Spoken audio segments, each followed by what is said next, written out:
थे कि कोई ये बहुत बड़े बड़े ऑर्गेनाइजेशन को इन्होंने शुरू करके छोड़ दिया। क्या थे ये लोग? मानो हम भगवान महावीर स्वामी का नाम लेते हैं कि नहीं? आपको पता है ना, भगवान महावीर स्वामी का नाम जगत में प्रसिद्ध है। उन्होंने क्या काम किया?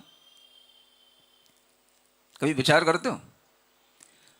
मानो आप श्री राम का नाम लेते हो, भगवान श्री राम का नाम लेते हो, उन्होंने अपने जीवन में कौन से काम किए?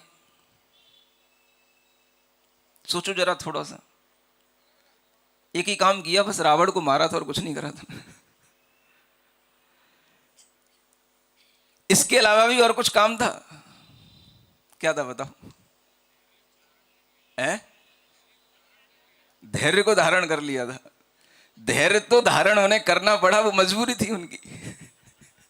हम ये भी कह सकते हैं, मजबूरी में नहीं किया। चलो ये भी कह सकते हैं कि अगर उन्होंने अपने उद्देश्य में ये ले लिया कि मुझे पिता की आज्ञा को मानना है और मुझे इस संसार के जो सारे सुख सुविधाएं हैं, वैभव है, इनको छोड़ के भी अगर हमें जाना है तो कोई बात नहीं। लेकिन हमारा उद्देश्य क्या है? उद्देश्य क्या है? हमारा उद्देश्य हमेशा सत्य के साथ जीना है। हमारा उद्देश्य हमेशा बुराइयों से बचना है। हमारा उद्देश्य हमेशा अच्छे मार्ग पर चलना है। और चाहे हम जंगल में रहें, चाहे हम घर में रहें, हमारा उद्देश्य अगर इतना होता है तो हम उस उद्देश्य की पूर्ति के साथ ही अपना नाम कमाते चले जाते हैं और हमारे जाने के बाद भी हमारा नाम चलता है। आप लोग सिर्फ उद्देश्य बनाइए।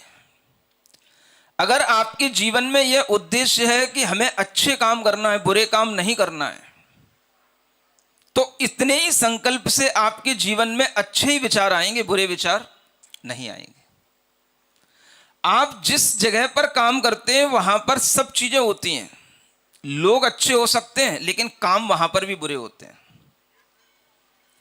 वही अच्छे लोग जब अच्छे सूट बूट में दिखाई देते हैं, अच्छे विचारों के साथ में जब आपके साथ कॉन्फ्रेंस करते हैं, तब वो अच्छे लगते हैं। और वही अच्छे लोग जब तरह तरह के क्लबों में पार्टी बनाते हैं, तो वही अच्छे लोग बुरे कामों में भी डूबे रहते हैं। आप देखें कि आपके आसपास का जो एनवायरनमेंट है वो सब तरह का है। आपको अगर 8 से 10 रात में किसी क्लब में जाना है, पार्टी ज्वाइन करना है, तो आप वो भी कर सकते हो। रात में 12 बजे तक आप किन्हीं भी क्लबों में किसी भी तरह का डांस, म्यूजिक, इन सबके साथ में भी अपना एंजॉय कर सकते हो। और आपके पास में दूसरा ऑप्शन ये भी है कि अगर आपको दिन भर के काम से 2 घंटे रात में कुछ करने को मिलते हैं, तो आप अपने सामने तत्वार्थ सूत्र जैसे ग्रंथ का अध्ययन करने के लिए रात को 9:15 बजे, 9:30 बजे टीवी भी खोल के बैठ सकते हो।